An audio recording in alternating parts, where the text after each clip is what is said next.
So, how's the audio on here? Is he all right?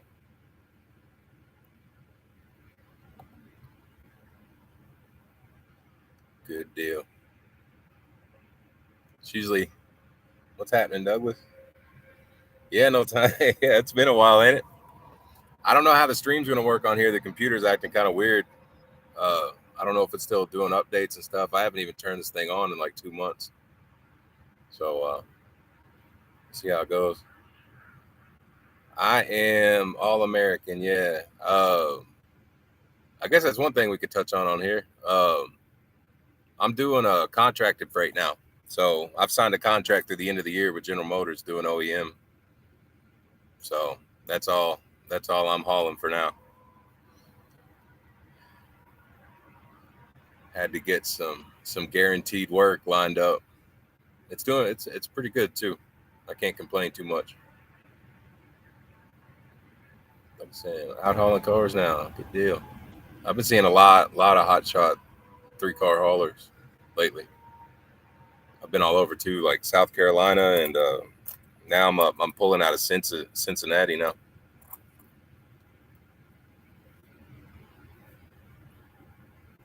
Yeah, that's still dealer to customer. This is all from the factory and railheads to the dealerships. What's happening, Angel? 10-4.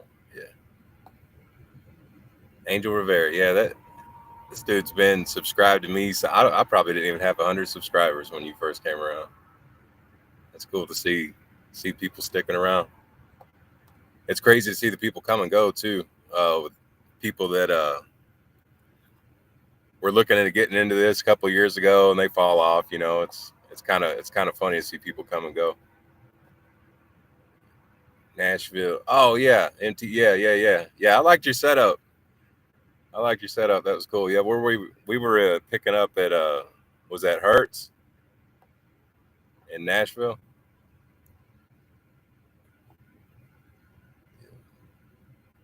Missed you. Yeah, it's been a long time. I have not had much good to say lately. For people, since my channel is really for people trying to get into this, ain't been a lot of good to say lately to try to get people into this or help people get into this. I just figured I'd just stand back and just see what happens. Gotta be a time to where you just take a break and worry about yourself, I guess. But I'm lined up anyway. Let's see what's happening, Chris Hopkins. Not much. Taking a break. Done with the day. Go next breed. Good deal, Daniel. Appreciate that, man.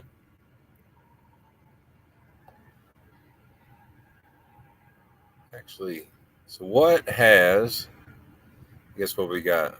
Oh, there's 40 people in here. So what's everybody up to? Besides, I see some people starting to work. That's how's that going for the people that just started? I see what is it, Daniel and Douglas doing good things. Kind of interested to see how the new guys are doing. Taking two to St. Louis, Detroit to St. Louis, yeah. Selling that trailer and getting a 5-car. That's crazy, man. More work. 12 gross. That's roughly what I would do, maybe even a little less. But I was until lately, I figured I'd get out here and get it while I could.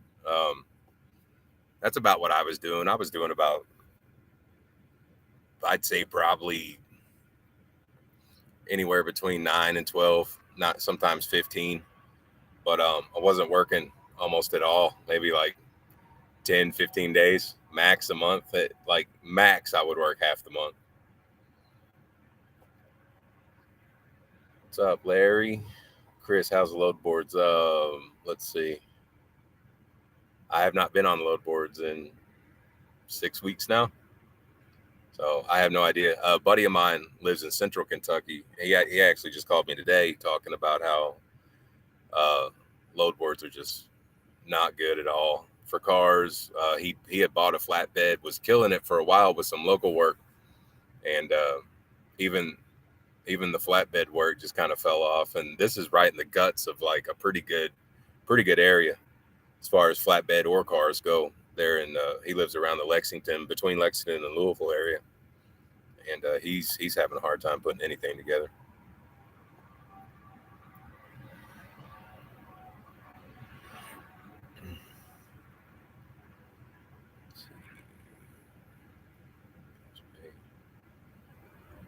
Sorry if I take a break like this. I'm trying to read the comments here. Trucks and SUVs booming. Yeah, it sucks though if you can only get 2 on your trailer on a 3-car setup. That third car, that's money right there. But usually, I mean, you can make the trucks happen if you juice the price on it pretty good. It's for a decal video. Yeah, no problem. That was the best job I ever. That was the most fun I ever had working. I guess I should put it that way. Was doing vinyl graphics like that. It's really cool. We did signs, and I always like doing vehicles though. I learned a lot doing that. When I work in Florida, good deal. Setup you're using, Alex. I've just got a 3500 and a 3-car wedge. Good work. Have you ever checked out that app, Shipley? No, I have heard of it, but I have not checked it out, and I can't use Holly. What is that, Holly? Through United Road. I can't do that because I don't have you have to have a 5th wheel set up. You can't have a gooseneck ball. And I would have a 5th wheel set up if it didn't have a stupid Ram with the puck system on here, because I'm not buying just a specific puck system 5th wheel, and I'm not spending like $600 or $700 on an adapter that I'll probably use once. So that's why I'm still rocking the ball, I guess. What's up, Daniel? Oh yeah, who said Nomadic Brit? He's down for 5 weeks, man. 14,000 later, back out running. Dang, what went down, man? On the fence about doing RVs, car hauling, Southern Cali. Yeah, I think it will be too, because you're a little far from the RV mecca over here in northern Indiana. So I don't know how good that would play out over there. I don't really know much about running Cali. Won't find me there. That's all I know. Just converted 5th or half mile left the 4th.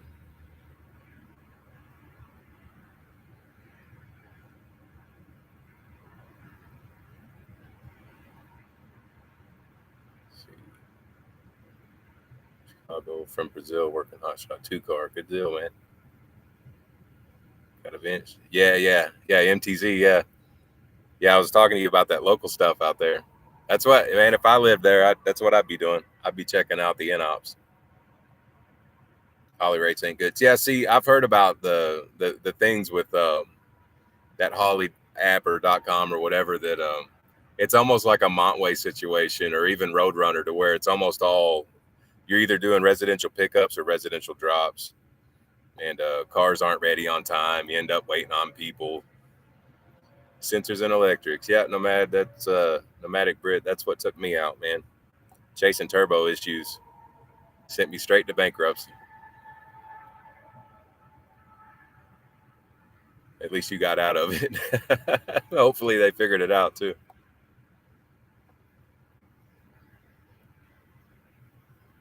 But yeah, while there's a break here, I signed this contract with General Motors. I can't get too in depth with the details of it, just because there's a lot of kind of like, it's kind of not really confidentiality stuff. But anyway, it's a pretty sweet deal. It's hourly. It's not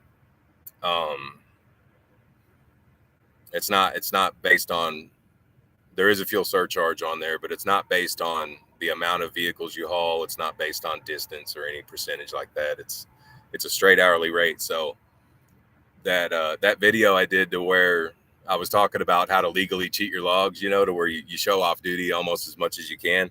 My logs look totally upside down from that now. I go on duty in the morning for a pre-trip, and I don't go off duty again for the whole day. It's either drive line or on duty for everything I do. It's pretty sweet.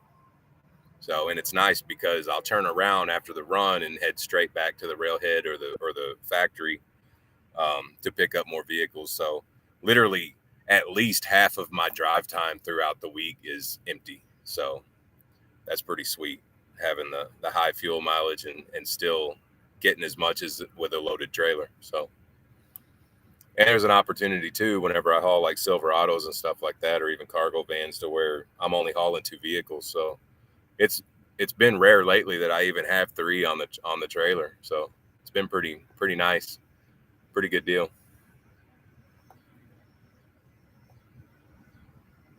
Let's see. Not worth spending the extra money on the fifth wheel. I want a fifth wheel anyway. I don't. The ball setup, I'm just not crazy about anymore. I actually was. What was I doing? I was disconnecting to get an oil change a couple of weeks ago, and the ball that I had on here, I actually noticed that the top of it, you know how it's kind of flat a little bit. Well, whenever I pulled the trailer up, a piece fell down on top of the ball, and it was literally like almost like a perfect shaving off of the top. It almost looked like a coin fell straight down. So that wasn't cool. I'm not too excited about the ball just breaking apart back there. That didn't make me feel very good. So I got another ball to throw in there, but yeah, as soon as I get a different truck with a rail system on it again, I'll be getting a fifth wheel setup.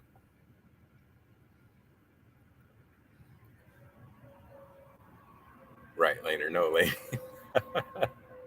That's right, man. I'm not speeding up.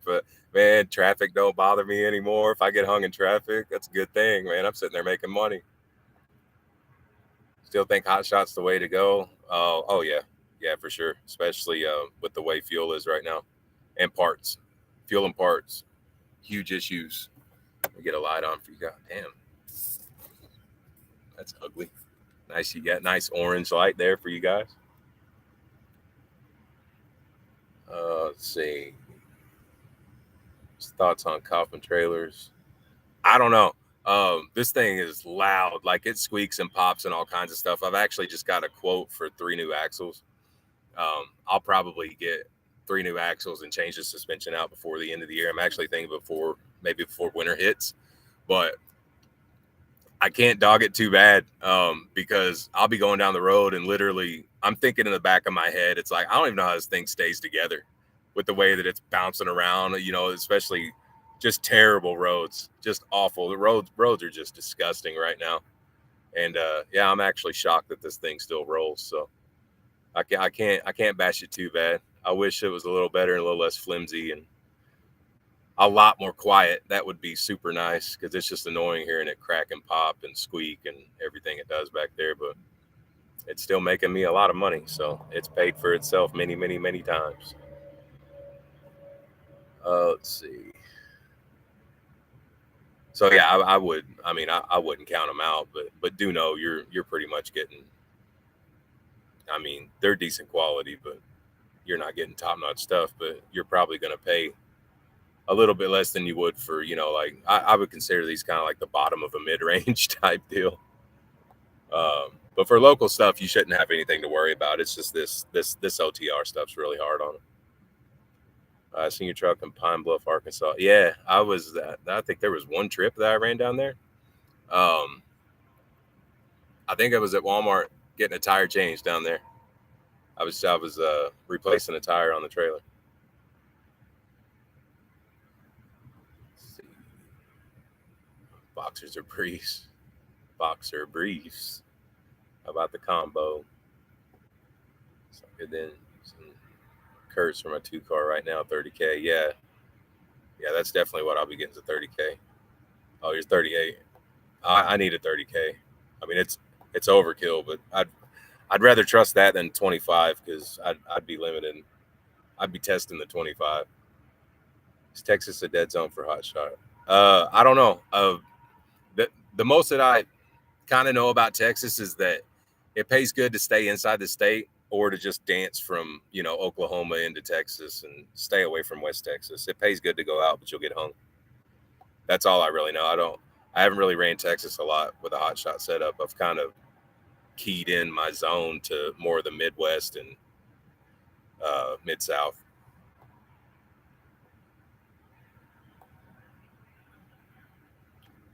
There's a A lot of new names on here. I'm surprised this many people are still jumping into this stuff, man, and excited about it. That's crazy. That's crazy to see. There's a lot of us out here. I know that. I know I've been seeing a ton just doing this OEM stuff. There's a ton of us doing this OEM, this General Motors gig. Just getting a car hauling insurance quote 2,500. Damn, that's high. Where do you live? That's really high.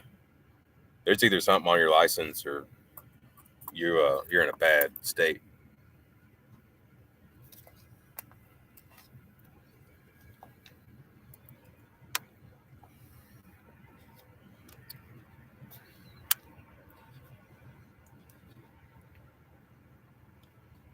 You're on an OTR. What's that mean? On an OTR? No, I'm still doing hot shot. I'm out of my comfort zone a little bit. I'm running states on the road. Yeah. I just spent all last week at the house.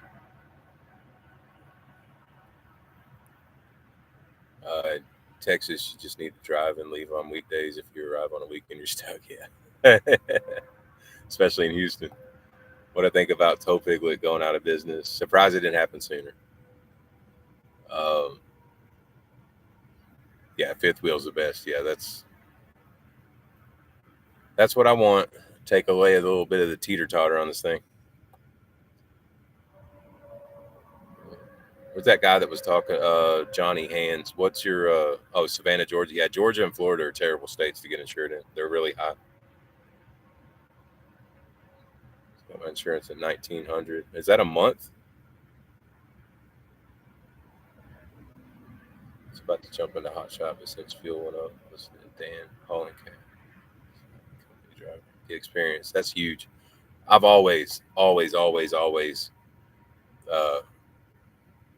I've always recommended that you guys just, especially right now, get experience and pretend that truck's yours. Pay attention to everything. Pay attention to how it runs, how it acts up, what it takes to fix it, how much it costs in fuel. Start writing all that stuff down, and start getting a mindset of freight lanes while you're out. Just treating it like it's your business, even though it isn't. I mean, it's going to give you a little bit of it. It's more experience than just learning how to pull and back a trailer and, how to drive long distances in a day. That just seems like that's all people want to get an experience driving. The driving part's easy. It's everything else that's involved with it that's going to make or break you, really. Quote was for a 2022 Ram. Yeah, that's still high, but I mean, you got to think though, you're paying your comp collision on that's probably doubling your quote there. So cheaper to get a car hauling general freight insurance, get a discount.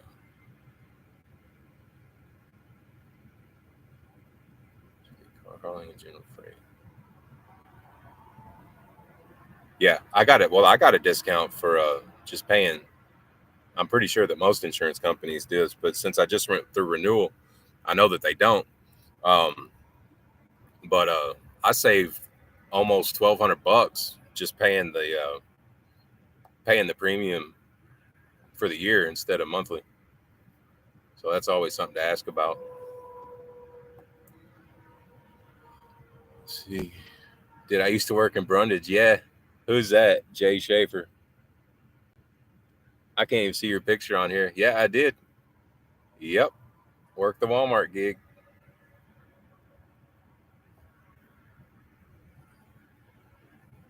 Let's see. Elaborate on TP. Too much overhead. Finance the world and see what happens, man. Whenever you miss a couple of payments or other expenses that aren't static start to climb.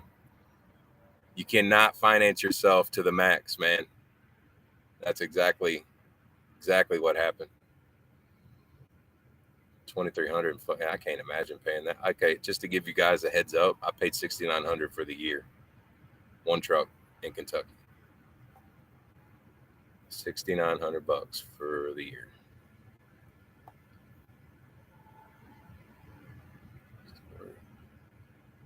You need to cut your personal bills down if you want to start. Yeah, you need to cut your personal bills down anyway. Yeah, buy everything you can. Own it outright. That way, if at any moment for anybody, it doesn't matter how established you are or not. If the rug gets yanked out from under you, you got to be able to cut and run, and you got to have something to fall back on. That's why a lot of people are talking about investing in other things. Most definitely invest in something outside of this industry. You got to diversify. It's expensive.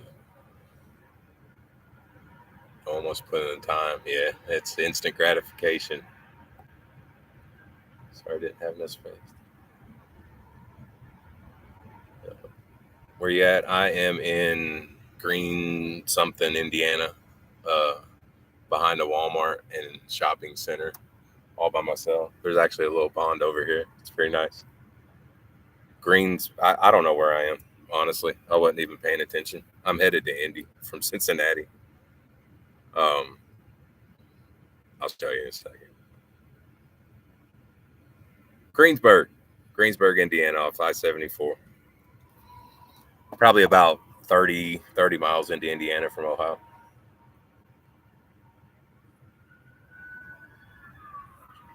OTR for 41 years. Did hot shot around Indiana. It's hit and miss. Yeah, everywhere it's hit and miss unless you're just living in a city dead in the middle of everything.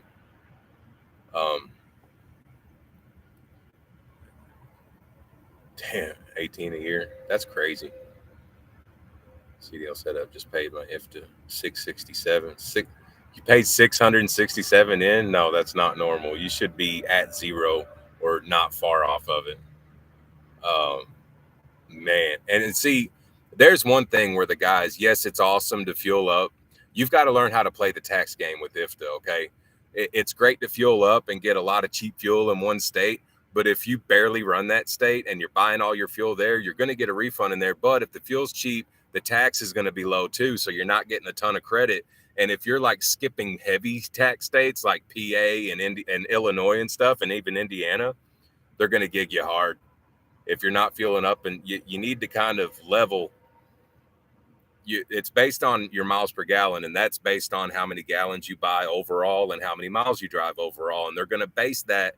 That's how they're going to factor how much fuel you used in each state, and that's what they're going to tax you on. So you need to kind of get a figure in your head of about 8 to 10 miles a gallon, whatever you're starting to average overall. I'm not talking about on a trip. I'm not talking to make yourself sound good or make your truck look like it's great or whatever. I mean, like for real, take all your miles that you are claiming and all your gallons and start to look at what that's starting to average. And then you can guesstimate how many gallons you need to start buying in each state. Of course, try to find the best deal in each state, but you do, in order to play the IFTA game, you need to be buying fuel in every state you drive to offset everything. Or you'll, yeah, paying in 600. Most of the time I get a credit on my IFTA, but usually I'm right around zero. I dance around that $0 number. If I do pay in, it's not even $100. That was actually a good question. Yeah, auxiliary tanks are great and all, but you still got to learn how to play the IFTA game. So what am I hauling these days? Just cars, man. GM, OEM cars. I got 3 Cadillac XT4s on here now. Hang on a second. I'm getting behind here.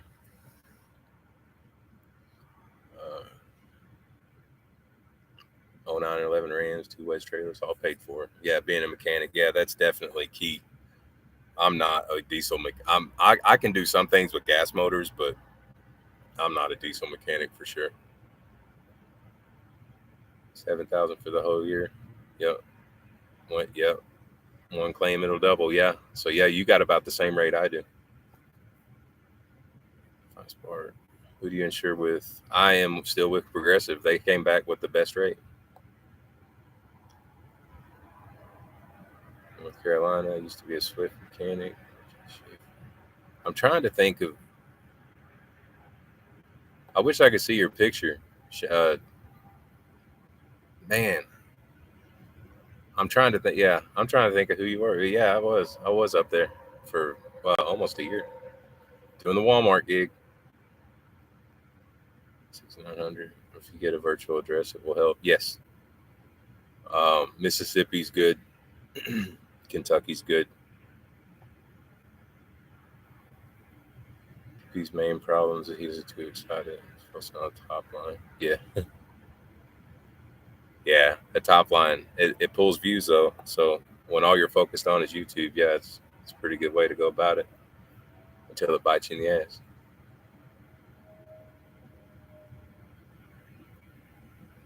Learn that the hard way. In PA driving in New England, yeah. Yeah, you have to about 200. Always run Cali and don't buy fuel. Yeah, I mean that would go down, but you've got to weigh that. You know what I'm saying? You have to weigh that because California. Well, I mean before everybody's Cali prices right now, but before when California was so extreme, you're probably better off just paying 200 in IFTA and not getting gigged to death at the pump every single time you fill up. Why don't you run the 55 or 45? Only because Enterprise doesn't have those to rent. That's the only reason I don't run one, or I most definitely would be in a 5500 with I can't remember the gear ratio now. It's not a 488. You definitely don't want that one, or you won't be able to do the speed limit. 410, I believe it's 410s, and cabin chassis. That would be. Oh, then this trailer would be gone, and I'd have a low pro behind it. That would be my ideal setup.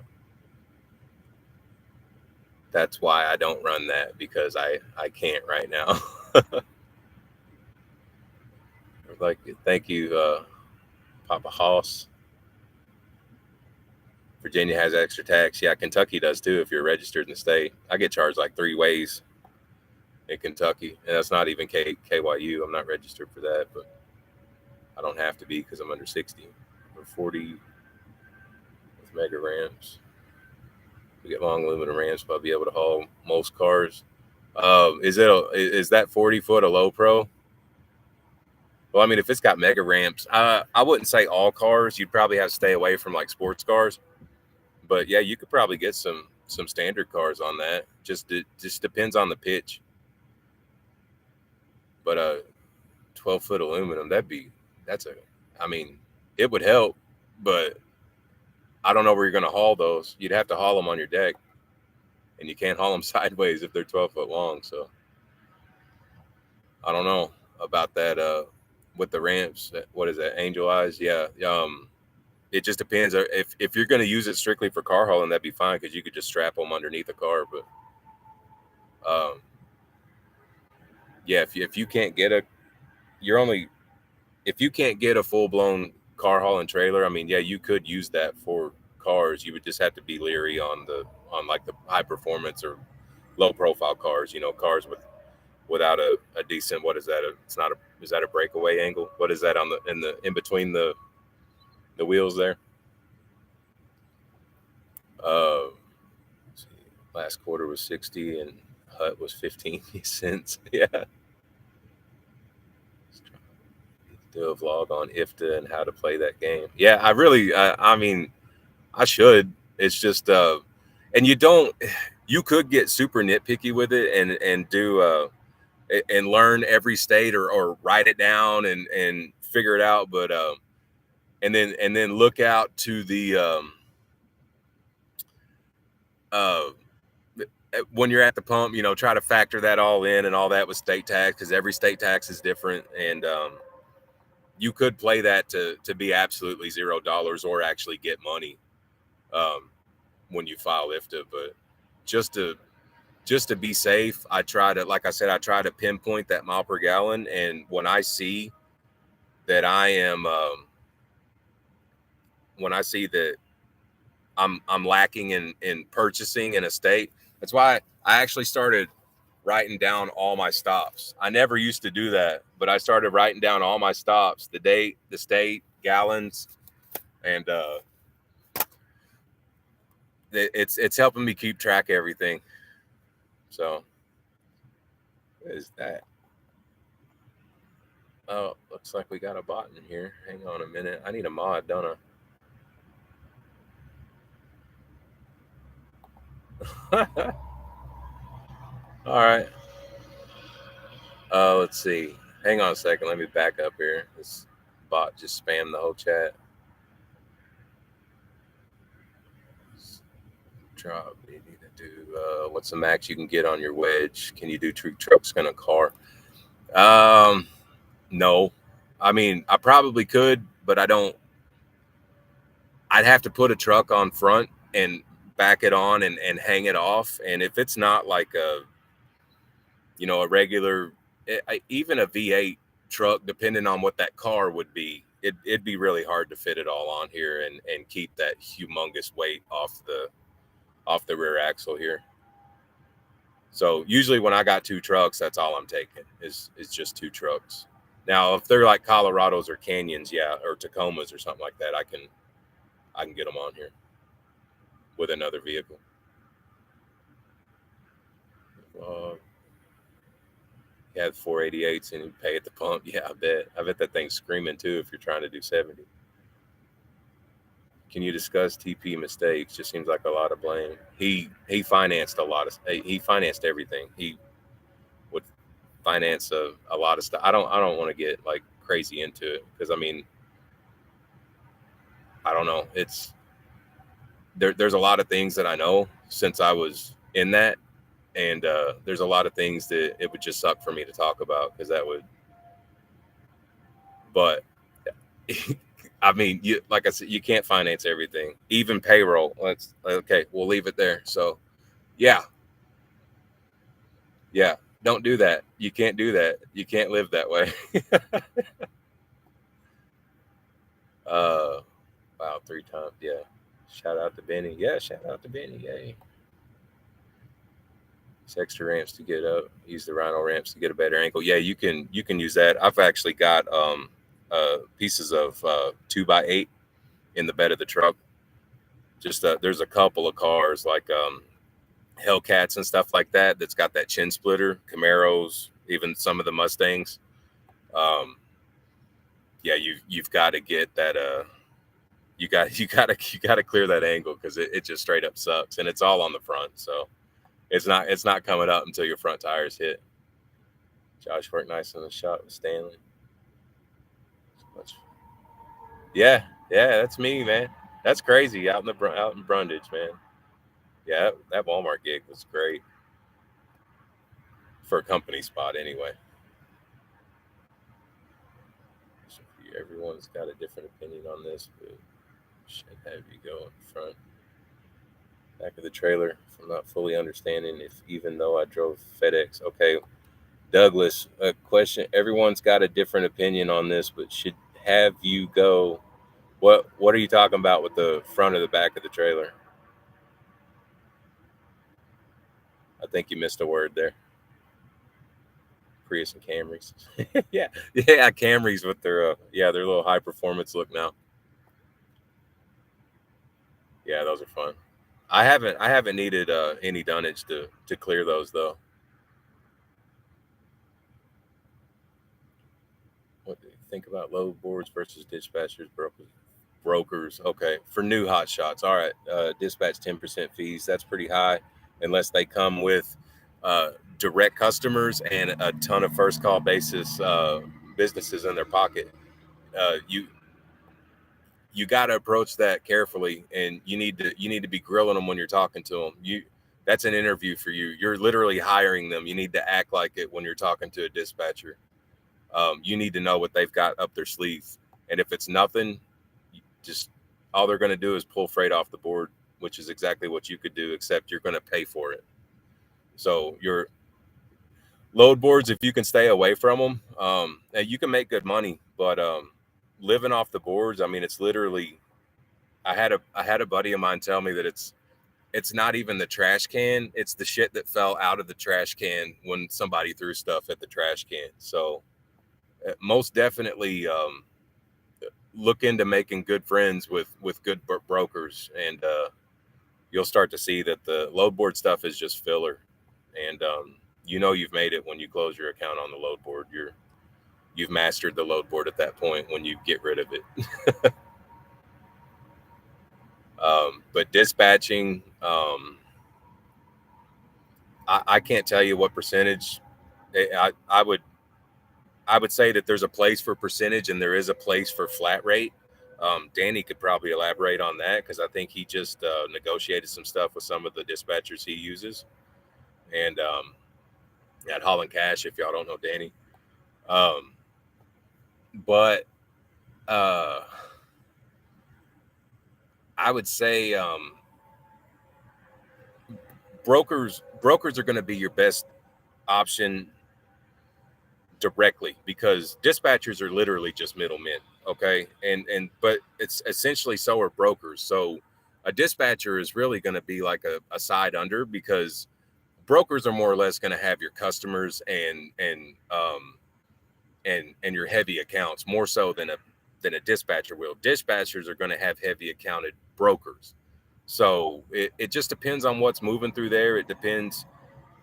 You can't expect to get gold though when you don't have any capacity. So you've got to try to find good people, and that stuff takes a ton of time. It takes a really, really long time. And even hauling cars, I mean, there are places for brokers because I've passed out cars and I'm on a pretty good first name basis, with several dealerships around my house, but I could give them my business card and tell them, hey man, when you need a car moved, just let me know. And what'll happen is they might try that once and I'll be like, I'm in Nebraska right now. I can't get there till next week. Nobody wants to thumb through 35 business cards that drivers have left them to see if somebody's around when they can just, if they've got a car to get rid of, or if they got 5 cars to get rid of, they can call one person and get it handled. So, the brokers are a necessity in some way when it comes to things like that. But that's just kind of getting down to the point to where you're not needing a mega carrier. You're not doing like warehouse stuff and trying to corner markets on stuff like that. So on the lower side of things, I would say that brokers would be your best bet. And the way to get to a lot of those brokers is to start on the load board, because you're really not going to talk to the broker much at all whenever you're going through dispatchers. But again, you can find dispatchers that have solid connections within a brokerage. Either one of those two are a good way to get on the load board. Gives you a good feel of what things should run minimum. Especially when you find like those hot loads that you find on a load board, those are typically normal rates. If you're kind of in the mix, those aren't great rates. You're just finally seeing a good load, a decent load, so keep that. I know I went crazy on that question, but yeah, there's a lot to unpack in that. But you're new with 2 months. Yeah, I would say, I mean, grill dispatchers, because you're really not going to get in with a brokerage being new, especially if you're only one truck. Now, you might if you haul a few times for them, but a lot of times you're going to get good on a customer side if you start to haul a lot of freight to the same places from the same places with a good dispatcher. So not saying you're going to end up undercutting them, but typically that's what ends up happening. So I would just keep that in mind, I guess. There's no real clear answer on that, but you definitely want to try to shy away from the boards as much as you can, but use them while you're on it to get relationships. You want to start grabbing phone numbers, and I'm not talking about like brokerage companies. You need good brokers' cell phone numbers. That's what you need to make it to make things start happening. Make it easier.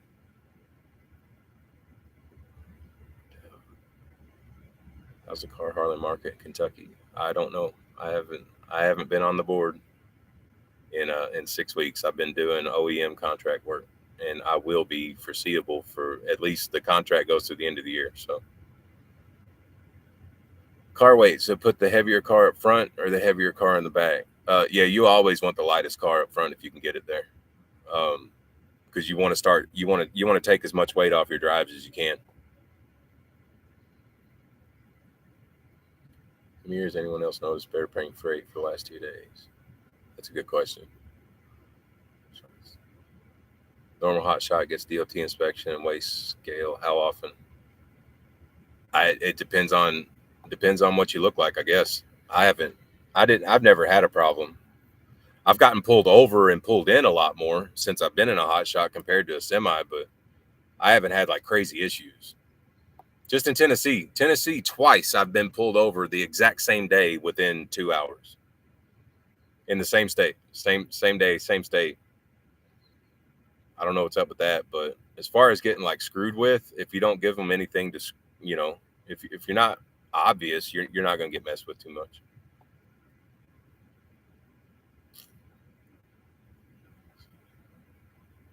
But that depends on where you're at too. I know some states are worse. Tennessee's actually pretty bad about pulling you over because there's not a ton of weigh stations in Tennessee.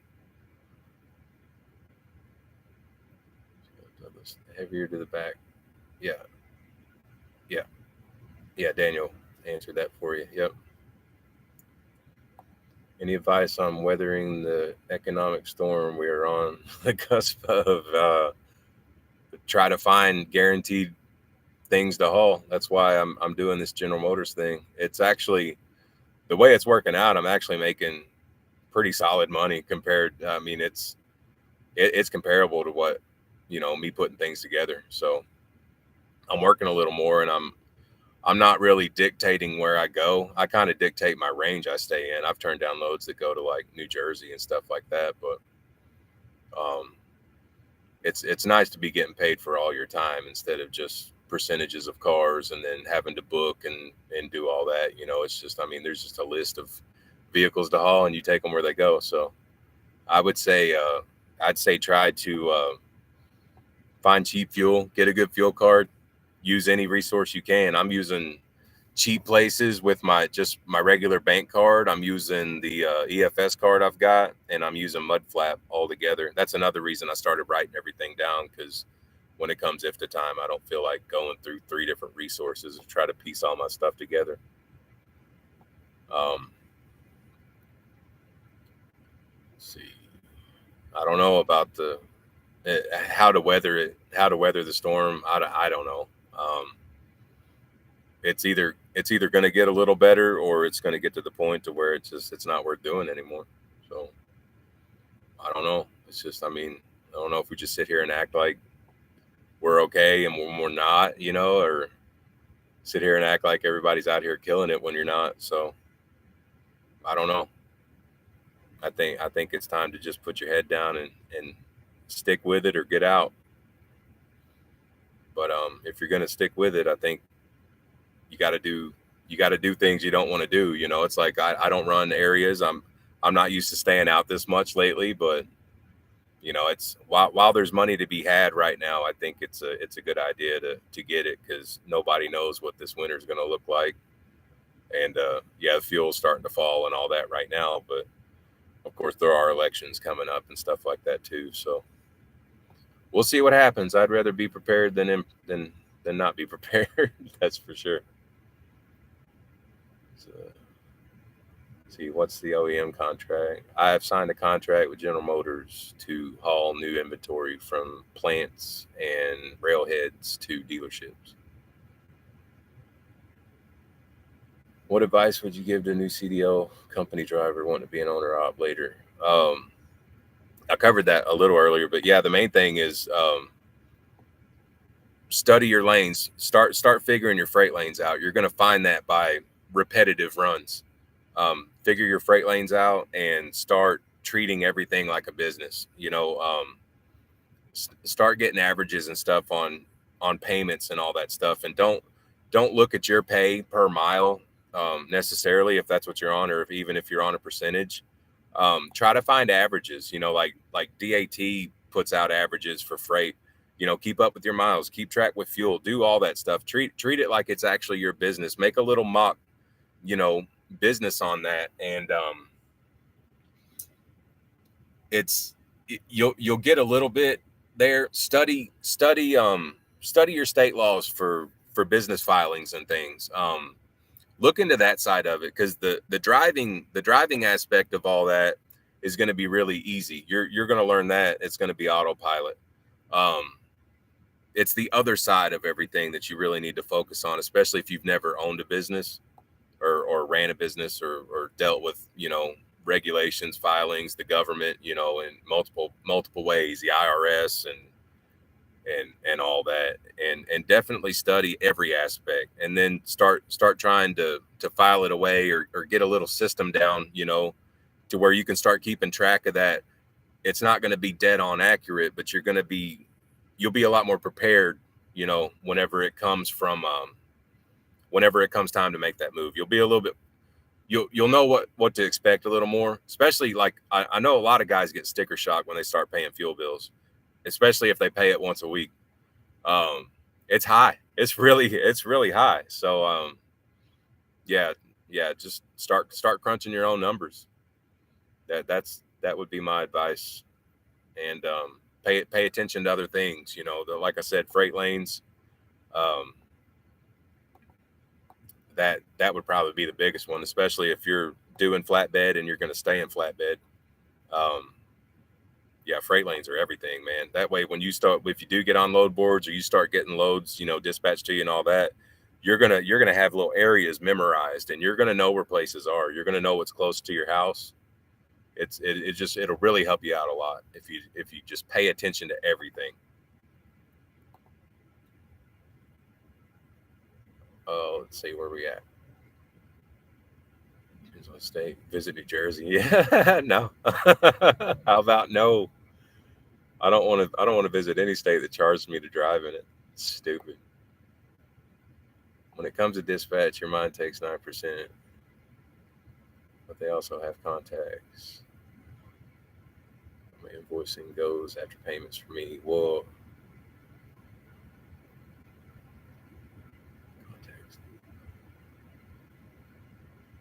you'll have to break that up again, Douglas. I don't understand that question. Do I use factoring? No, not anymore. Have any upcoming openings for employment? Nope, I'm still solo, and I don't have freight for people, so I won't be hiring people without stuff to move. If I ever do hire anybody, that's another thing with these guys that are growing way too fast. Is you're just buying carts and horses, and you don't have anything to put in it. It's ridiculous. Do I get paid up front with car hauling? No.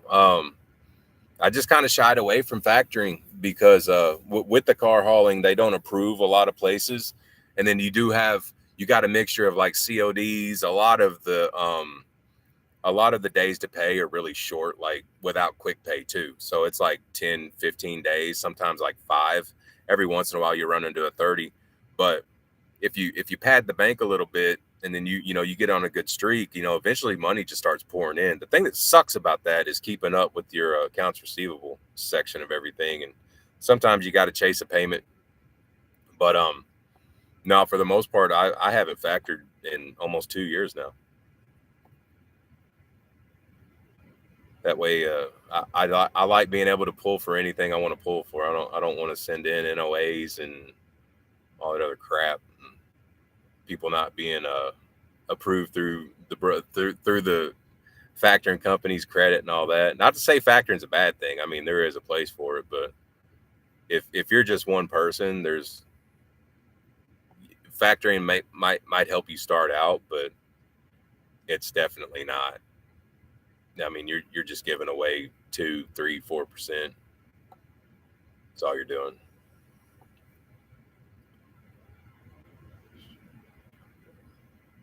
How can I get paid as owner op if the company I was driving on went out of business without paying me for the last week of loads? I have all the paperwork. What is that? There's that's called something. Damn. I think Danny has better words for that one too. I mean, you're technically owed, because even if they don't have the money to pay you, their insurance pays that out. So I'd keep bugging the shit out of them. And if you have to you might have to get an attorney, but if you do get an attorney, make sure that you tack those fees onto whatever they owe you. There's no sense that you should have to pay anybody to get your money back. Yeah, I would keep hounding them about that for sure. and talk to anybody you need to talk to for that one. Don't expect them to just send you a check though. Like, definitely get vocal. Factor with a local place in Louisville. Anything over 5 days. Sweet. It's 30s most of the time. Have some QP options too. Yeah, and sometimes the quick pays like 3%. Sometimes it's 5%. But you can, especially in the car world, since you can kind of comp some stuff with some CODs. You can pretty much get away with not factoring. I mean, you almost have to really for cars if you're just hauling broad scale like that. Anything, for your contract, did you just use Central or did you do multiple? See, I did a lot of boards because throughout Central, you'll start to get on with brokerages and companies that have their own load boards. So I would typically pull up Central first, but then there was a company. There's actually a Certus, Metrogistics.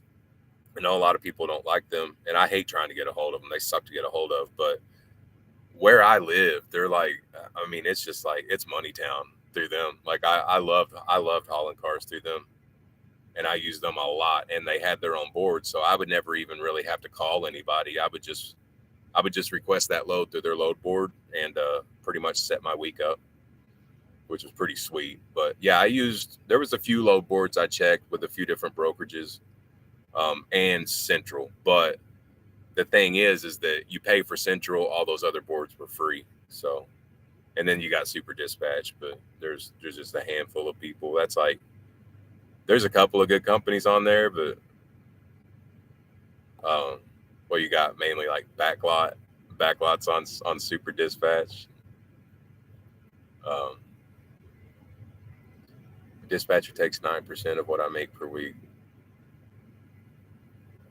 They also have contracts with major brokers, plus do all my invoicing and make sure they get my payments. Yeah, well, that's pretty cool then. So it sounds to me like they're probably factoring too, and they cut. Yeah, so some of that 9% is probably going into the money being factored, because that way they can have kind of like a recourse or they probably got a non-recourse agreement on that, so then they can get their money up front also to pay you, which is what a lot of brokerages do. Contracts are major. Yeah, and if they got good contacts and they're feeding you good money, if you're look, put it this way, if you're getting really good money after you pay your fee to them, they're totally worth it. That's the way to gauge that.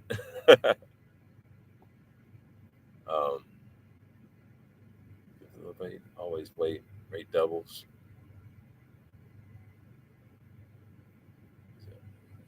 Who's that? Oh, backlot. Quick pay is 5%. Then I'll just factor it also. Yeah. CDL setup. Yes, I am. Yep. How's the IFTA stuff? I've been thinking about upgrading, but don't know about all that other. It's easy. It's really easy. Every state's got a website you're going to file IFTA through, and all you do, the way I do it is, on my ELD, it's going to give you a mileage report, and it's going to break down however many miles you drove in each state. That's all you got to. That's half of IFTA right there. Plugging in all the miles you drove in each state. The other half is going on your fuel card or your bank account. See, that's why I started writing everything down.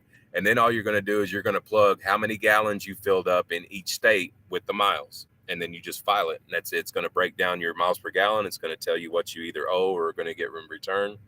And that's all there is to IFTA. The hardest part about IFTA is just adding all those numbers up. That's it.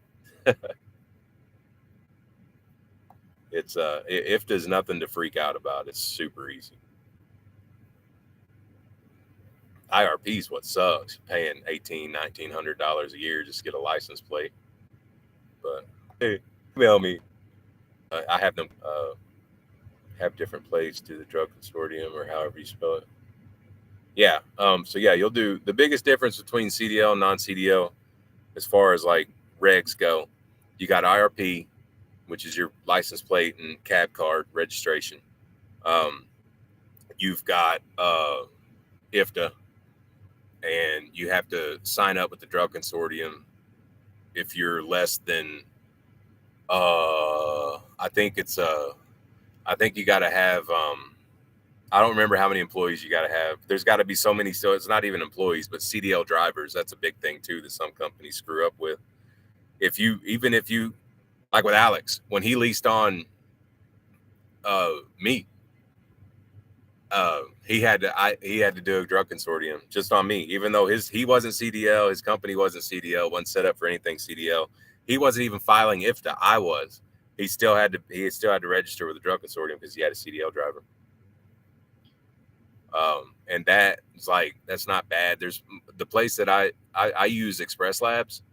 It's like $99 a year, and each time they pull me for a test, it's like, well, they send you, when you first sign up for it, they're going to send you a package in the mail that's like stupid thick, and it's going to have like 70 drug tests in there.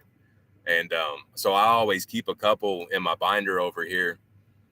You don't have to have one, but they'll email you telling you that you've been pulled for a random, and all you'll do is you'll go on their website, you'll find a place close to you, like just some walk-in clinic or whatever.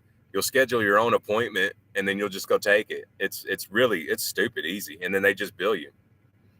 It's really easy, and then you get your results like a couple of days later, and you're good to go. Everything's filed for you. You don't have to keep up. You need to keep the records up. You got to keep the drug test records up, but that's when you just file them when you get home.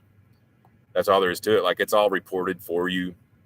You know, which states you're really going to pull it. If you're getting IRP for the first time, you don't have anything to pull. So they give you like the national average. So your first IRP registration is going to be expensive. It was really expensive because they even give you like average mileages for the provinces in Canada and all that, which is stupid. It was like $2,200 the first year that I did that. How much weight do you have to license to require IRP? Anything over 26,000. So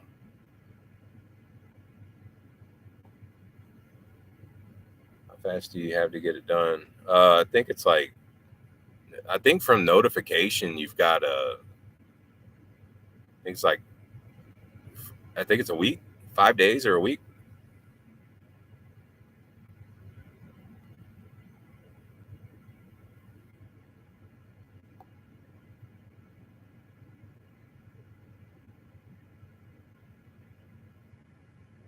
But I usually knock it out because I'll forget about it. I will. I know me, so that's exactly what would happen. All right, we covered a lot. What, IFTA, IRP, all kinds of stuff. What would you pay for a Ram 3500 with 130,000 on it? But not what they're asking for, probably. That's I don't know. Well, what year would it be? Because I wouldn't be buying a 19.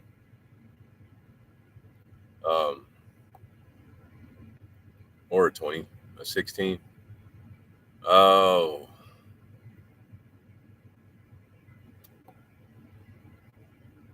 I wouldn't want to go, because you're gonna find it. Seriously, this is not a truck market right now. You're gonna get robbed. You looking to sell your 19? Change that fuel pump. How long have I had my CDL? 13 years. 13 years this month.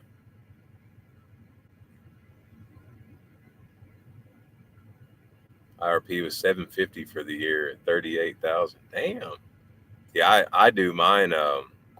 Kentucky sucks though. Kentucky sucks to register in, but yeah, mine's usually 17, around 17. But I'm also registered at 55, so I don't have to. Even though this is a rental, I do have to put it in my name to get it a portion, and I'd have to, if you register at 50, unloads 350 inside and worry about functioning in this thing every day. And I've never liked Fords. That's not me, like being a Ford guy. I've hated Fords almost my whole life until I needed one to work in, and it was awesome. It really was. Yeah, the exhaust brake is okay on this, but I don't run a lot of grades, and I spend 95% of my day going forward instead of slowing down. So I'm not really worried about braking. I would rather have, that 10 speed. Yeah, exactly. You said it right there. I'd rather have that nasty good fuel mileage, especially right now.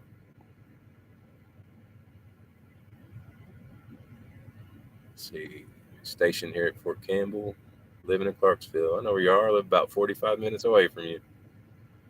Getting out soon, looking at getting a hot shot. Is freighter car hauling better in this area? I like freight. I like car hauling better. One thing you need to look into is military moves.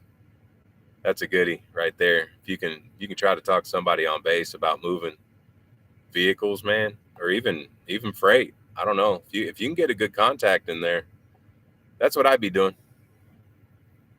Talk to somebody. Talk to supply over there. Um, ask them what you need, because you're gonna make a lot of money. A lot of money currently. Pros do you've done, but I'd say it'd be because you've been driving.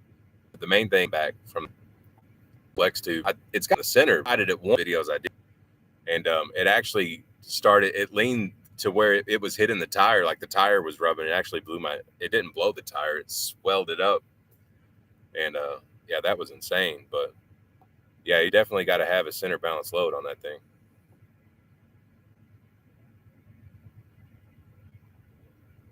Let's see, hauling restroom trailers, personally. Well, you talking about like the big FEMA trailers? There's good money in that. Kitchens too. Years ago, you did a video mentioning put an old beater car, on commercial. Yeah. What can you say about the idea of doing it? It's perfectly legal, man. It's just like, I mean, what you'll see like a AutoZone delivery truck. It's got a DOT number on it. It'll be a company car. That's all it is. And it don't cost much more than your old insurance, but you don't have to have a commercial policy. You just have to have general liability policy, or not commercial. You don't have to have cargo. All you need to do to make your MC active is have general liability. So that's it. That's all you got. And then you can just have that car sitting on, and it's going to age your MC. That's what I call it, just aging your MC. That's just kind of a cheap way to do it, to avoid the whole pre 90-day deal. And then, when you get your truck and trailer, you just throw them on your policy, pull that car off that you had on there, that, the old beater car, truck, or whatever, and you're good to go. You're good to go. Now it looks like you've been in business for 3 or 4 months when you really haven't. But most people jumping into this have. Like, I mean, I've been driving for 11 years when I started doing this, and then it looked like I couldn't even get a load because I was a newbie. It was crazy. I should have done that. I didn't do it, but man, if I was to do it again, I sure would have. How much is my insurance a year? I just renewed for $6,900. 95G. Oh, you okay? There's a second part to this. Hang on. Have some kind of commercial insurance policy with new authority. Season. Yeah, both those reasons. Yeah, that's it. That's exactly why you should do that. Yep. You drive in the Midwest. Yeah, but in the Midwest, there's all kinds of perks, man. Number one, there's plenty of cities throughout there, but they're not all piled on top of each other. So it pulls a lot of risk of the traffic down. But there's so much going on in the Midwest that there's still enough to do, or it's not a massive populated area, but there's still a lot there, as far as like even, things that need freight. There's a lot of commercial things going on, and it's cheap fuel, easy driving, through the Midwest. There's not a lot of places that are insane, like as far as grades and hills and stuff go. It's ideal. That's where I try to run all the time. That was my little pocket right there. Good money and cheap expenses. Can't beat it. Those are two combos you want to have in this. Let's see again. Recommendation on a 4-car trailer at this time, or should I stick with my current 3? I mean, that's the thing. You could have a 4-car. It is going to add hydraulics, so you're going to have to keep up with that, which would be a battery and hoses and fluids and stuff. But the thing about the 4-car is, I mean, I could have a 5-car right now. You don't have to haul 5 cars. It's like I could haul 3 cars on a 5-car, but having that extra capacity, if I wasn't doing this, I mean, it'd be nice. So I'm not against it. I definitely wouldn't do it with a 3500 though. This trailer's too much for this truck some days. Through Progressive, yeah, that's through Progressive. Tried to rent the truck for Hot Shot. Local Enterprise told me they don't do that. Yeah, I rent mine out of the north offices in Indiana. There's Mishawaka and there's Elkhart. I haven't asked it for a while, but I'm pretty sure they're still not bringing on new people. But I know that some of the local branches of Enterprise, they will rent you a truck, but they don't want you tacking on a ton of mileage on them. And typically they can't beat the rates that the northern offices are going to offer. So it's decent, I guess, if you're going to just kind of substitute that truck. Like say you buy a truck and your truck goes down, you could use that truck a little bit. It would really suck if you're a portion. That would suck in a CDL life because you would have to go through the week basically of getting that thing tagged and set up through the state and all that. But I mean, if your truck's going to be down for 3 months or so for warranty work because they can't get parts, I mean, it's a pretty good deal. You're probably just going to pay a little bit more for it, but you'll pay dearly if you go 3 months without income. So you gotta weigh those right there. Renewed in September, yours dropped to 4,800. Yeah, that ain't bad at all. These fuel prices will stick for a while. I don't know, man. It looks like they're dropping a little bit. Everybody's talking about, wow, if diesel's getting cheaper. This isn't cheap. That they're tricking you, man. Don't call it cheap. It's not cheap. It's just lower, a little lower. That's all it is. This ain't cheap. This is terrible. Still, it's terrible. I hope they go away, but companies would recommend for commercial insurance. Um, I guess what the big two for basically if you're trying to start up is a Progressive, Canal. Actually, I think Canal requires that you're in business for a little bit. I mean, the big starter company that's probably going to get you your best rate is Progressive. And I mean, I just did my renewal for my starting my third year, so that's supposed to be when you get kind of your big break or whatever. But Progressive, and that's when you can open up and use other people that require you 2 years in business. Progressive still beat any quote I had coming in from anywhere else.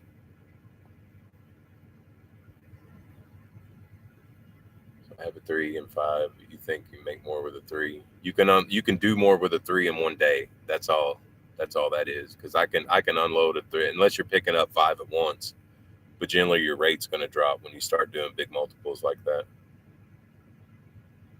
But yeah, I mean, a 3 car, if you want to hustle, a 5 car is going to be one to where you're going to want a little more distance to make all that make sense. Because see, you can start with a 5 car, you can start screwing around with 80-cent cars, and if you throw 5 80-cent cars on there, you're pulling $4 a mile. So it and then when you add distance to that, you're making really good money. So there's 3s will keep you tighter and you could do more in a day with a 3. 5s are going to make you more money if you use it the right way. Basically, it's like everything has its place, and if you maximize it the right way. The only thing with a 3 car is that, man, it is it's work, it's hustle. You got to go nuts on it. Sweat your ass off every day. It sucks so bad. But it's summer. I'm ready for fall though. Right now is a good time to have a gas powered truck. I don't know.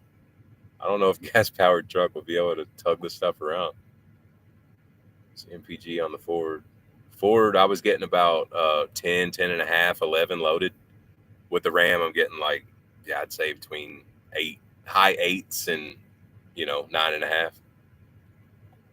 So it averaged about right at pretty much 2 miles a gallon more. Gas we go today pulling a 3 car. Hey, Brad. Brad's here. What's happening, man? And Tall Geese is here. Everybody's jumping in.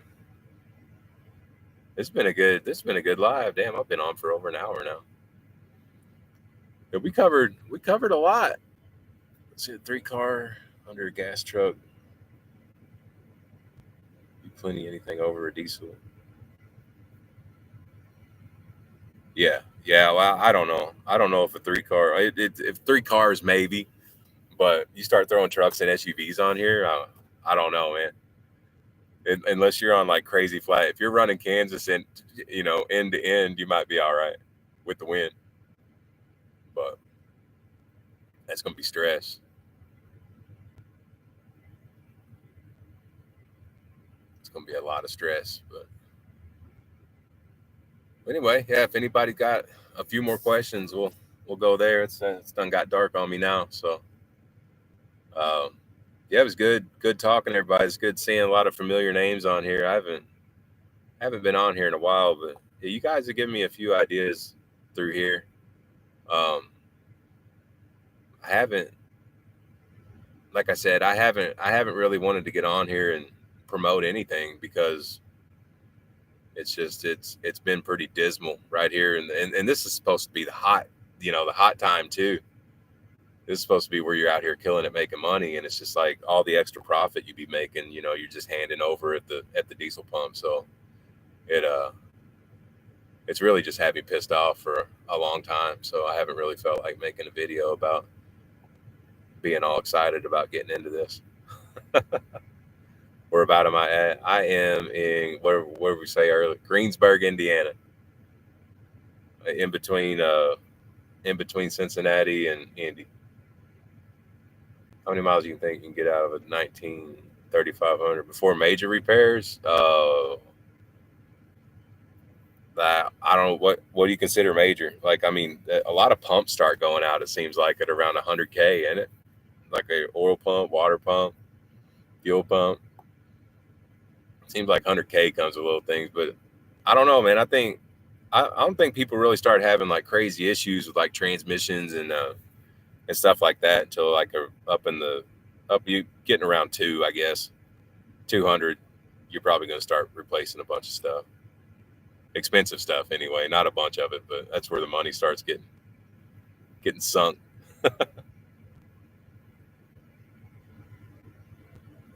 All right, 473 gas dualies rated at 20K. I don't know. It's just 73 just sounds thirsty to me, man. 170, no issues. Good deal. You better find some wood, buddy. You can't say stuff like that. You know that. You guys paying for fuel these days? Got $4.99 in Maryland. $4.99 in Maryland. Yeah, that's pretty good for the Northeast. What did I fuel? I fueled up for 412. I got fuel for 412 today in Kentucky, and I got it for 422 in Ohio. But that's with heavy discounts. Heavy discounts, because at the pump it was. See, that's the only 2 places. At the pump, it was 515 in Kentucky, and I got it for 512, and it was 525 in Ohio, and I got it for 422, not 512. Low fours is what I've been averaging down here. But that's with discount.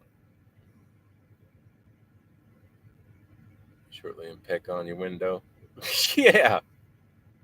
Shit. I'm behind Walmart, man. It's sketchy back here.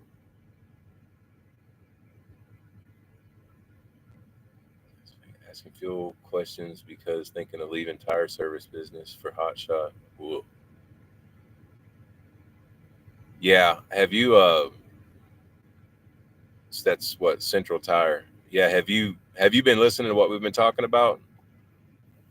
For the fuel stuff? We've covered fuel a couple of different ways, and now we're actually, looks like everybody's talking about pricing now. And the gas versus diesel and all that stuff. But yeah, diesel fuel is definitely, I don't know the percentage that it's increased, but I'd say that it's there for a minute. It was probably eating up about 50%, because when I was hauling cars on my own, not now, but when I was doing cars, regularly, my whole, oh, you just jumped in. You're good, man. my whole goal was to gross 1,000 or more a day, right? So let's say on those days you only get 1,000. Okay, when diesel was getting up around $6 a gallon, I mean, you're talking about like $500 a day to run. So like 50% of your gross already just went to fuel. Like, I mean, it just sucked. Like that was awful. That was so bad. If you want to start looking in percentages, I mean, that was stupid.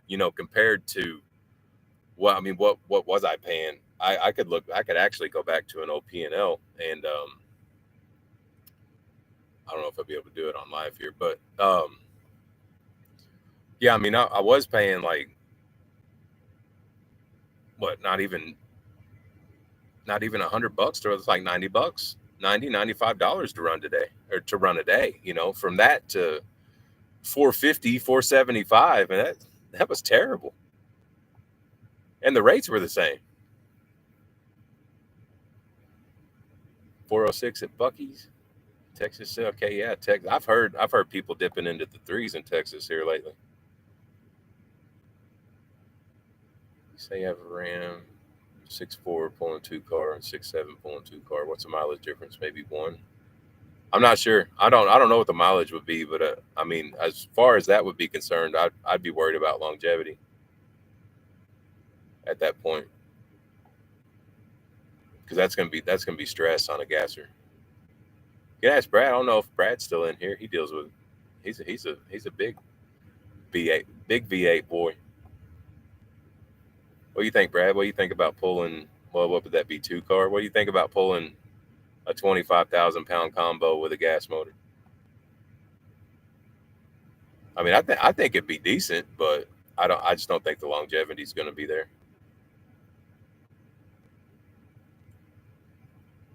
Estimate 20%. Yeah. Turned the ranch for 12 years. Got in the hot shot. Would have switched over years ago. Doing pretty well with your research. Yeah. Do your research for real. Yeah, and that's a big thing too. I've always um, that's something that I've always kind of, I don't know, made a point, is to focus on where you're at and how you're going to get out of your house and how you're going to get back to your house. Make sure that where you're at is going to be good for what you. If you want to do cars, but you don't live in a place that's good for cars, but there's freight all over the place, you might have to just. I'm not saying, oh, you need to move. Don't move for this. Don't move for this crap. Don't do that. Don't relocate for work, man. It's not this type of work anyway, especially getting into it. But yeah, definitely just do research, like Victory Lab there said. Do your research on what's around you, and you'll answer a lot of your own questions when you start really seeing that. Cut it. Bull of the Woods. What's up, man? Can I go around my carrier and get paid through Quick Pay? Go around your carrier? Are you talking about your factoring company? You usually can't go around. I mean, you probably could once until they figure it out. But yeah, generally, when you do, the person I drive for and there's a DOT. Yeah, see, they're gonna send that to the payment that the company has on file. So whether that be ACH or a check in the mail or whatever, that's going to be sent to them in their name. So no, you won't be able to go around and get it in your hands. Not in your name anyway.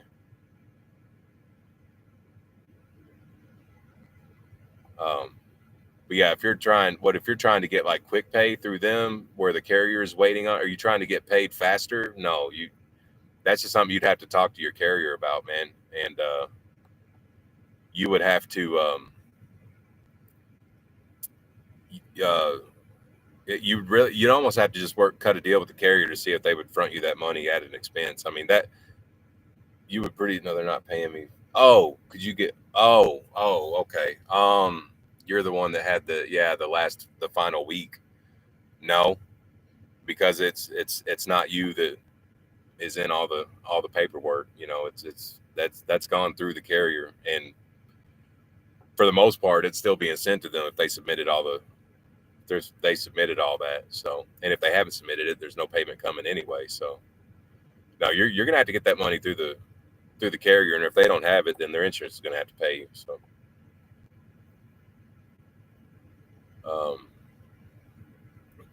Brian Herndon, St. Louis Cabela's. Oh, okay. Are you? Oh, okay. Let me try to think it.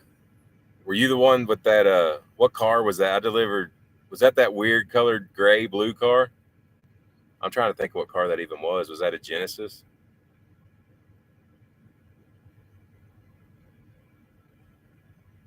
Let's see.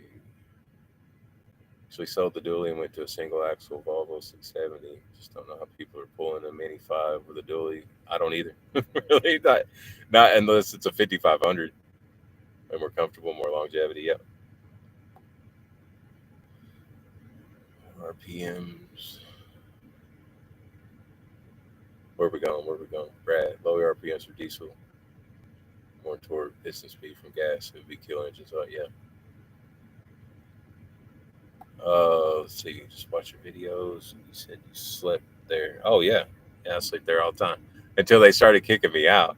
Now you can't, because see, General Motors actually has a ton of vehicles on the other side of that mall. So now you have to sleep in a different parking lot, which sucks. That was my spot. So maybe it will be one day again. You connected to dead ball for real. Yeah, that place, man. Except at night, man. I don't know. They do like a lot of ice hockey. I guess they got an ice rink in there. They'll be doing like ice hockey. It's crazy because there's like a mini rush hour out of there. But yeah, that parking lot's wild, dude.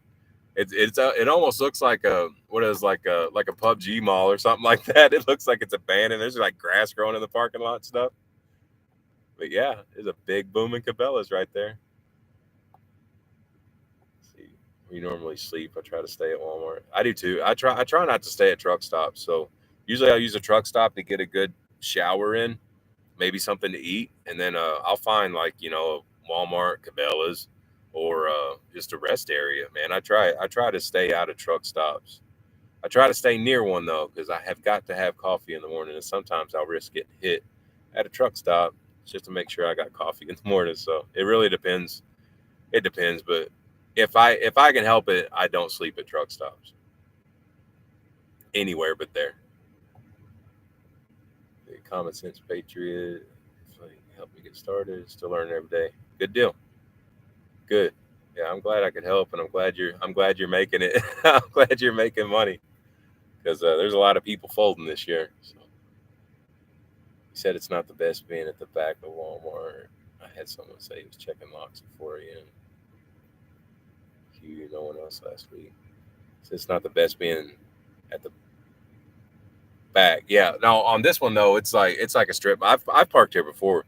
This is actually where they want you to park. They don't really want you out in the parking lot. It's not like the back of a normal Walmart. There's like this gigantic parking lot out here.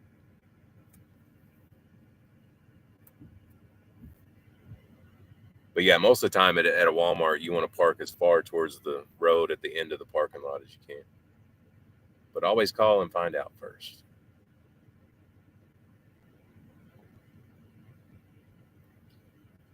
Let's see. Used to be an outlet mall, now there's a couple fragment stores. Church, yeah, there's a church there. Yeah. There's a furniture store on the other side, like on the, what would that be, south end, and that's where they want you to. If you're going to stay the night there, that's where they want you. I don't think they really want you there at all right now. But that's the first time I got kicked out. That really sucked. Kicked out. That's my spot, man. I've parked there for years. Never had an issue. Coming to St. Louis anytime soon. Don't look like it. I'll be at Terre Haute tomorrow, but that's about as close as I've been to St. Louis in 2 months. Unless they send me up there to pick up some more vehicles, then I'll be up there. But how many days have you worked this year compared to last year? Not many. It was kind of the same until about the end of May. Then I started kind of gearing up a little bit, and I've been hammering hard. Last month I only took like 6 days off, five or 6 days off last month, and I'll probably do the same this month. So I'm definitely working a lot more this year than I was last year. but not until May. So the beginning of the year, I was still slacking a ton, but it's time to get to it. I kicked myself in the ass for last year too. I so should have made more money than I did, but I was out there skating, man, having a good time. Like I was just cruising. But I wish now that I would have I'd have packed some up a lot better than I did. Do rest areas off as can. Hate truck stuff. Yeah, I like being left alone. I don't like two trucks running next to me. You know, it's just it sucks. I just don't like being in a truck stop. Plus, I don't want to get hit. And now that I've got cars all over the trailer, I don't want them getting hit either because I don't need a claim. I do not need a claim. This year compared to last year. Let's see. Fast minute when he saw it. 1911 protect. Yeah. He's alive again. I am alive. I'm still out here doing my thing. Not out of business, not broke. It was the first place I ever shot a video on my hotshot truck. Used to practice backing in the back lot until they fenced it off. It's now they made it all one way too. That place, they've wrecked that whole area. Yeah, that'd be a good place to practice. Really good place to practice. Some of the other trucks that parked there needed to practice while they were there too. It's terrible trying to get in and out of those narrow entrances with the planters on each side. See, Josh Doe, you folded too? Yeah, company flatbedding now. Yeah, I mean that's the thing about it though. I mean, you get that CDL in your pocket, you're never going to be without a job unless you kill somebody. Then you probably won't be driving. This year was what, 85? No, I did 87 days and 10 months, I think it was. And then I didn't really work much at the end of the year. I think I got I think it was like 100 and under 10 days. I think it was like 106, 105. So it was yeah, it was an easy year. A lot of me time. Not much working, so yeah, very long vacation. I definitely need to pay for it now, don't I? I so wish I would have worked more. I wish I would have beat last summer up, and I didn't. I just took it easy. Just fine. I mean, I made it. I'm still here. So, let's see, don't forget. Oh, I know. I know hunting's coming up. So I'm working so much. Let's see. Yeah, October, November, man. I'm a ghost. Looking at a 4500 and a hydraulic dovetail.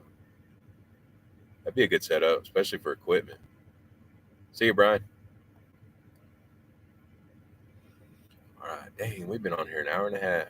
You guys learning anything? You just hear me talk? Everybody really missed me that much? Oh, I was starting to bore everybody. Nothing new and exciting though, really. I mean, other than this contract, I mean, there's nothing to like. I don't know, nothing new. It's all the same old stuff. It's just, man, everything's just so sensitive now. You know, it's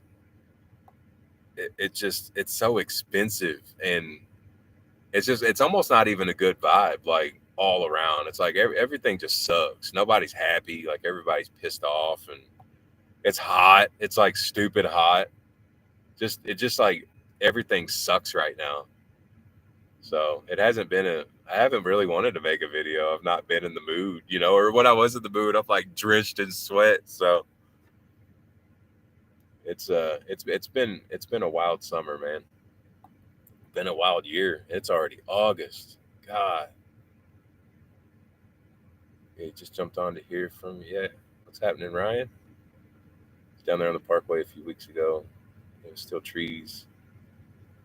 Yeah. Yeah. Oh, you drove the Purchase Parkway.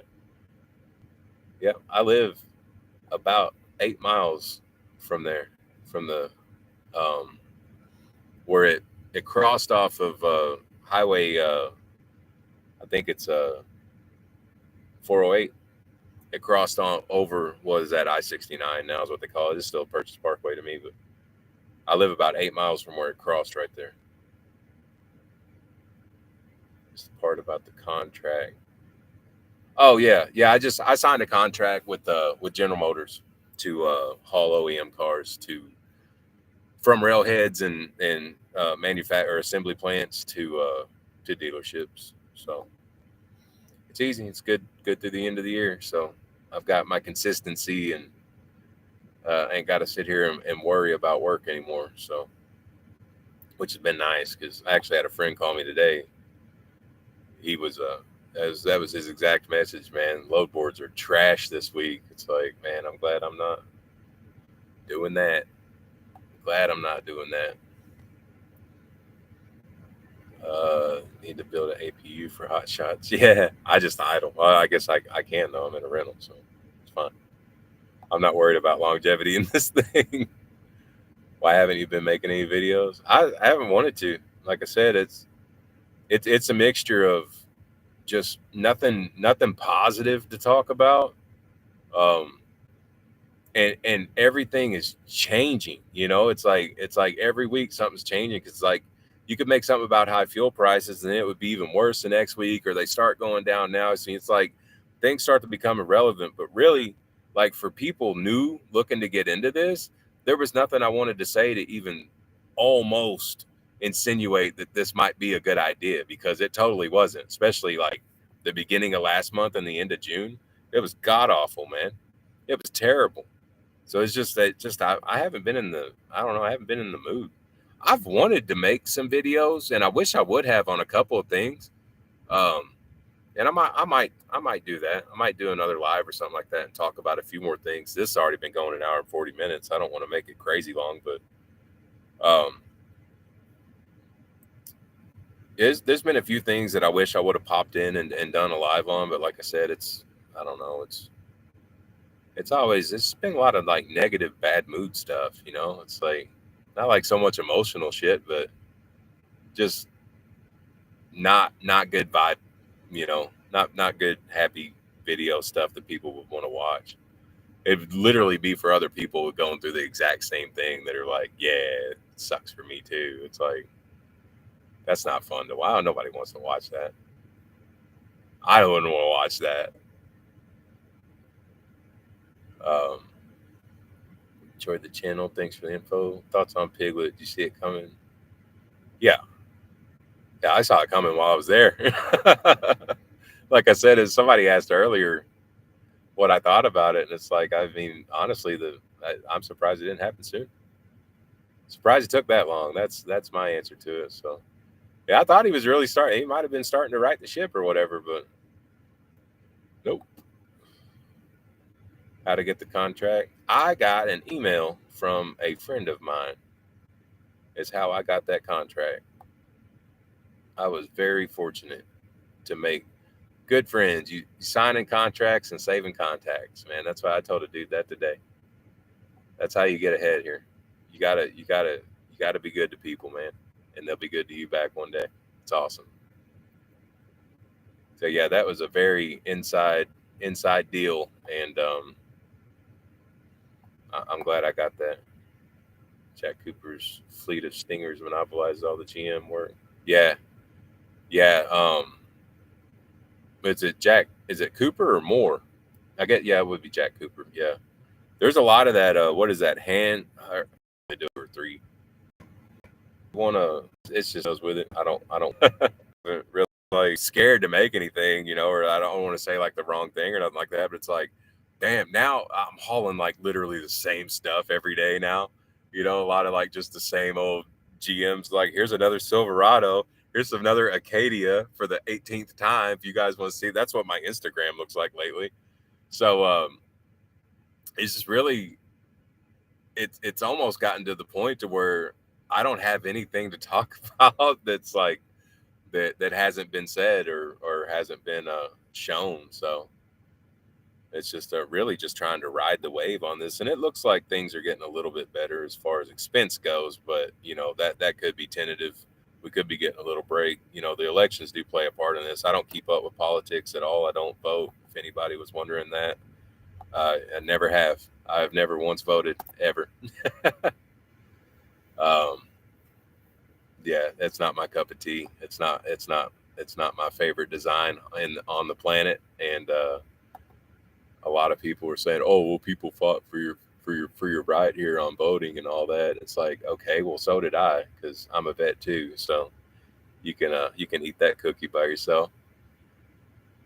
Yeah, it's just not been my thing. I'm on the F anybody that's in office train, to be honest with you.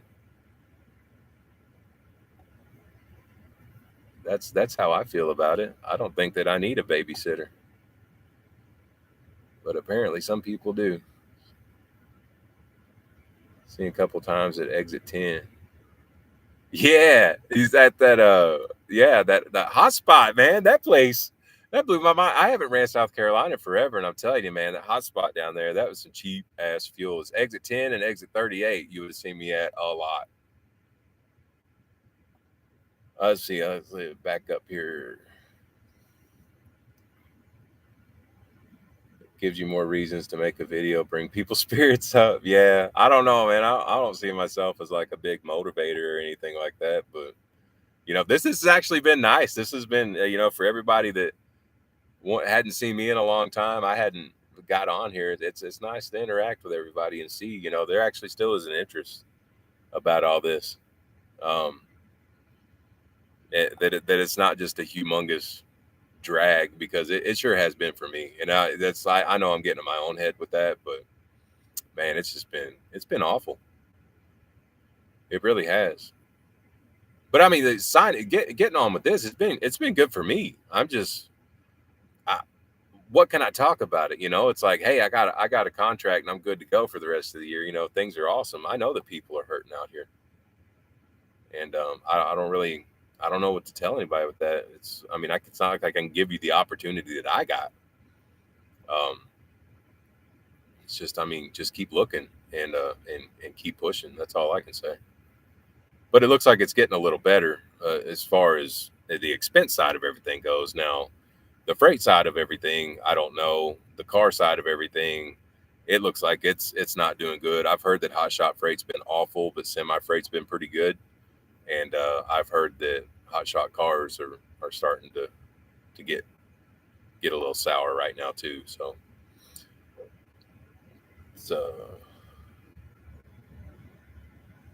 he went under trying to lease everything instead of trying to buy. Yeah, like I say, finance the world, man. Finance the world. We were running at Central. What did you try to stay per mile? I tried to get everything. 110 a mile was my goal for every car, minimum. So I tried to roll around between $3 to $5 a mile on Central. Sometimes it worked, sometimes it didn't. Sometimes, you'd find two. So it's always trying to find that third one going that way that paid really good was always the hitter. And a lot of times it wouldn't happen. So sometimes you'd have to take, two at like $2 and 40 cents or so between the two of them. And then at that point, I'm not looking for no 60-cent car. So, but sometimes I'd end up grabbing something less, like, an 89 or 95-cent per mile car, get it over $3, and just roll out and try to catch it on the back end, to get a little higher. But, money wise, it always panned out. But when fuel started climbing, then you really needed to up your rates. And not everybody was wanting to do that because nobody was doing it. But you got to know too what you're looking at, because when you're looking on Central, not every car is for you. Yeah, there's a ton of cars on there that are like 60, 70, 80 cents a mile. That sounds like ass, and I wouldn't look at them because I'm not pulling them, but those also are not for me. Now, let's say a 60-cent per mile, or let's just say a 70-cent per mile car. That sounds like garbage, right?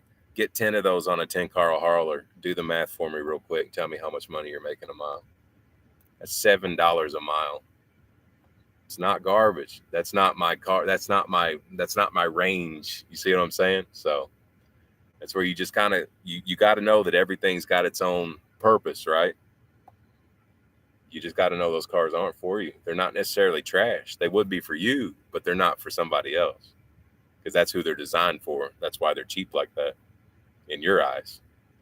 They're not cheap for a 9-10 car setup. That's money right there.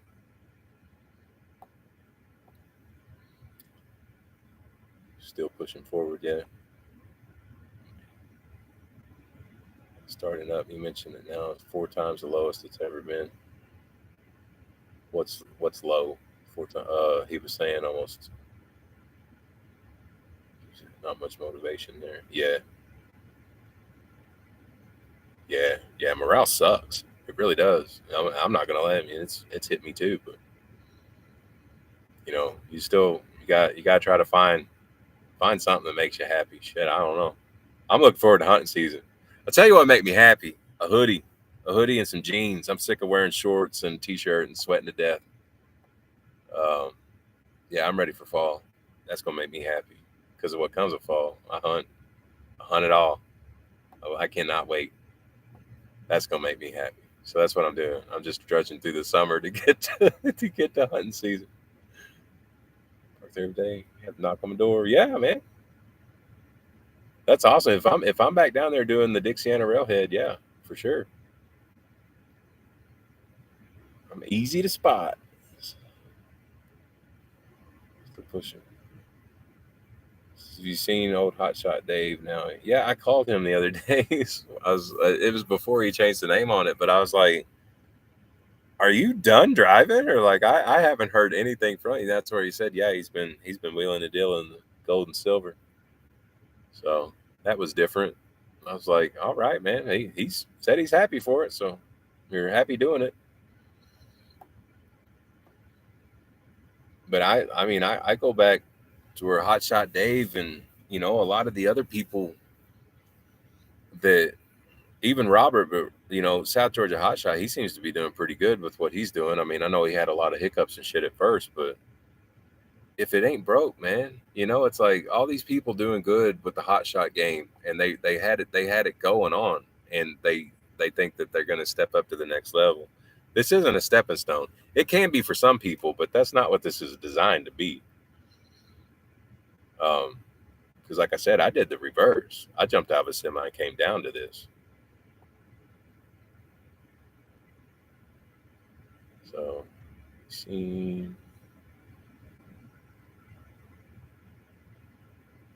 trying to buy me some silver. Yeah, that's right. You see Mac's trailer left and broken down on the side of the road. No, I saw that he broke something with the uh uh something with the alignment um adjustment.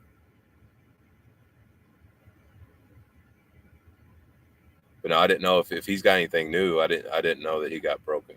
I didn't know that he was broken down or stranded or anything. May get a semi someday. They're hard to buy compared to they're hard to buy and they're hard to maintain and they're hard to operate. I mean, not hard, expensive. They're hard to get. Yeah. He said he got. Yeah, I did know he's got a new trailer coming. Yeah, money, lots of money. If you don't need a semi, if you're not to the point to where you're over capacity, you've got so much crap to haul that you cannot get it all on your hot shot, and you are just packed to the gills with business. There is no need. There's no necessity to get to go bigger. There's no need, unless you just think you're going to make more money. And that's you're relying on load boards. That's the biggest misconception on this is just people relying on non-guaranteed freight. It's, I don't know. Start small, and if needed, maximize being small. Do more with less. There you go. Look at getting a heavy haul. There's a lot of money there. There's a lot of. If you've never hauled heavy though, it's not all fun and games. Especially if you're going OTR with it. Local heavy haul, that's pretty cool. Like if I don't know if any of y'all follow Big Dad or Iron Mike Sharp. He does a lot of like localist stuff. It looks like he has a blast, but man, cross country or like just over the road heavy haul, like not dedicated to anything, just booking loads. Oh my God, man. Permits, pilot cars, restrictions, detours, crane appointments, or just any appointment. And then just location, man. Just it's never ideal for heavy haul. Even I don't know. It's just it's a pain in the butt, but some people just love it. But yeah, I mean, okay, yeah. If you fall heavy, then you know, good deal. Let's see. All right, well, I guess I'm gonna wrap this up. What we got? Damn, hour and 50 minutes. This was a good talk. Hey, you guys, this was good for me. This is good for the soul. This was all right. But yeah, I guess I'm gonna go ahead and jump off here. It was it was nice talking to everybody and had fun answering questions and seeing what was going on with all y'all. And just noticed you gave the first thumbs up. Good job, man. Thanks. Hang on. I got to. I don't know. Oh, no, I can't do it because I'm not on my phone now. Yeah, it ain't gonna do it. Damn. Anyway.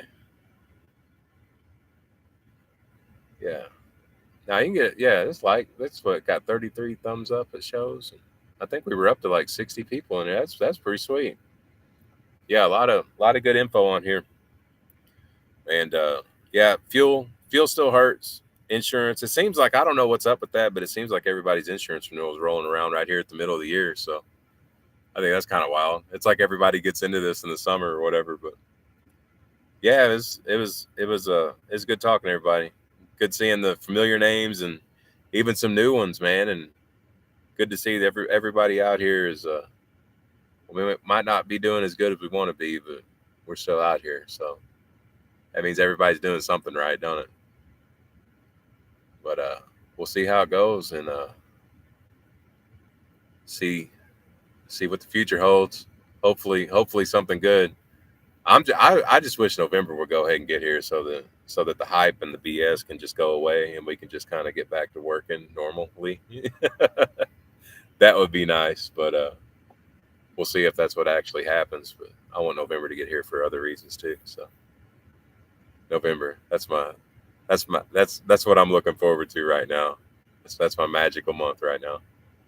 So yeah, it was good to talk to you guys, and that's right. I might actually go through here, and a lot of people pointed out a lot of good stuff. I might thumb through this, and yeah, I might put a couple videos together because I definitely got time now. I haven't had the drive to put anything out, so hopefully, if not, I might pop in and do another live this week. Answer some more things and then talk about some other stuff. Like I said, some stuff I wish I would have put on video that I didn't. There's been a few things that's happened that were just weird. So yeah, we can talk about that. But anyway, you guys take it easy. Everybody out there, hope you find the cheapest fuel and get the lowest rates, man. Or not the lowest rates, but lowest rates on insurance, highest rates on cargo. So yeah, we'll see you guys next time.